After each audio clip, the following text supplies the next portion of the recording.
प्रथम वर्ष कला हिंदी साहित्य के छात्र छात्राओं को हम पूर्व में डॉक्टर नगेंद्र के विचार और आत्माभिव्यक्ति से संबंधित चर्चा कर चुके हैं और उसी क्रम में हम आज आगे बढ़ रहे हैं।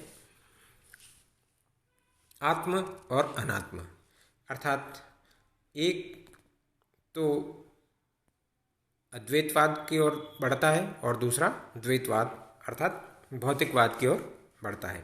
अब अद्वैतवाद क्या चीज़ है? अद्वैतवाद जो कुछ भी प्रकृति या अनात्म है उसको बतलाता हुआ ब्रह्म कहता है उसे। अर्थात ये तो क्या है, प्रकृति और जो कुछ भी है ये केवल मात्र एक ब्रह्मजाल है, वरना कुछ भी नहीं है। और भौतिकवाद क्या कहता है आपका कि प्रकृति जो कि आत्म को उद्भूत करती है वह एक स्वतंत्र सत्ता के रूप में नहीं है, अर्थात यह उसकी स्वतंत्र सत्ता को स्वीकार नहीं करता है भौतिकवाद हमेशा।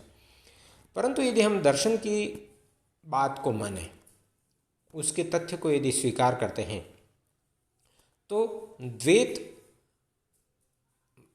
वाले पक्ष को हमें स्वीकार करना चाहिए। परंतु लेखक ये मानता है कि जहाँ तक अद्वैतवाद है जिसमें साधना और व्यवहार, जीवन और जगत, इन दोनों की महत्ता को अनिवार्यतः स्वीकार करता है।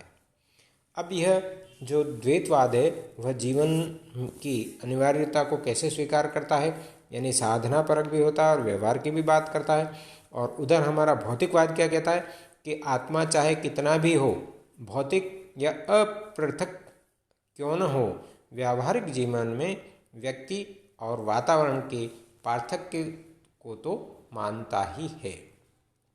क्योंकि भौतिकवाद हमेशा जिसमें क्या बोलते हैं आपका मुद्रा का लेन देन होता है और उसी के आधार पर इस संसार में सबसे बड़ा झगड़ा या लड़ाई शुरू होती है कि उसके पास धन अधिक है और मेरे पास कम है। तो ये बात है मुद्रा, और मुद्रा के द्वारा ही भौतिकवाद की एक बहुत बड़ी आज के युग में जो कहते हैं ना कि सबसे ज़्यादा अमीर और गरीब, इन दोनों के मध्य में जो खाई है और उसी खाई को पाटने के लिए कभी कभी द्वंद्व युद्ध होते हैं, लड़ाइयाँ होती है। तो ये लड़ाइयाँ भी इस भौतिकवाद की ही देन है। अब साहित्य में हमारे दर्शन के आधार पर और क्या जीवन में स्वीकार किया जाए, तो इसमें दो पक्ष आए, जीव और प्रकृति।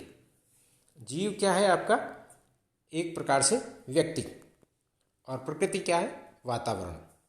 ये दोनों ही क्या चीज़ें हैं? तो लेखक क्या बोल रहा है इसमें कि जीव और प्रकृति दोनों में एक चीज़ तो देखने को मिलती ही है, और वह क्या है इसमें, आत्म और अनात्म। अर्थात एक सबसे कम है और दूसरे की इसमें उसे ग्रहण करने के लिए दर्शन के आधार पर उसे दिया जीव और जगत, जीवन और जगत। तो इसमें मनोविज्ञान की दृष्टि से देखें तो इदम अहम, और विज्ञान की दृष्टि से व्यक्ति और वातावरण। अब मनोविज्ञान क्या आ गया साहब, अहम और इदम।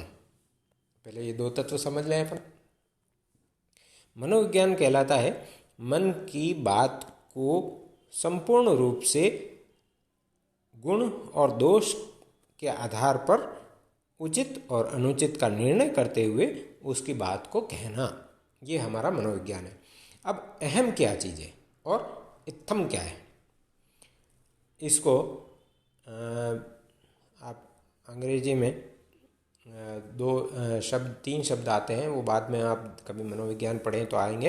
इड, ईगो और सुपर ईगो, ये तीन चीज़ें आती है। और इसमें मनोविज्ञान में हमारे इसी बात को सबसे ज़्यादा भी उभारा जाता है कि हमारी आत्मा क्या है और क्या नहीं है, उसी संदर्भ में। तो इस संदर्भ में जैसा कि इन्होंने बतलाया कि वह क्या आगे के क्रम में चल रहे हैं कि क्या वास्तव में जीव और प्रकृति जो अहम और इत्थम दोनों को पुष्ट करता है। अहम क्या है, देखिए, अहम और अहंकार ये दोनों ही हैं, है ना। अहम यानी मैं, जिसको इंग्लिश में बोलते हैं ना सबसे ज़्यादा आई, और कभी कभी आप देखना, मैं ये कर देता हूँ, मैं ये वो कर देता हूँ, मैं सब कुछ हूँ। ये मैं यानी कि जहाँ अहंकार आ जाता है, घमंड आ जाता है, और जहाँ मैं जब सर्वोपरि होता है तो वहाँ से विनाश भी शुरू होता है।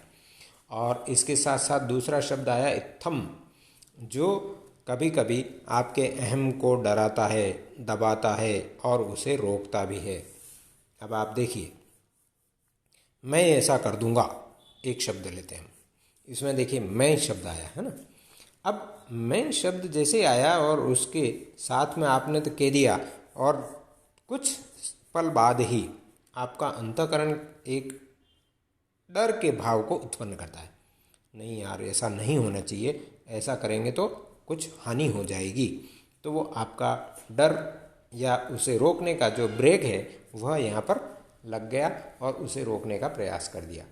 दूसरा आपका आ रहा विज्ञान के दृष्टि से व्यक्ति और वातावरण।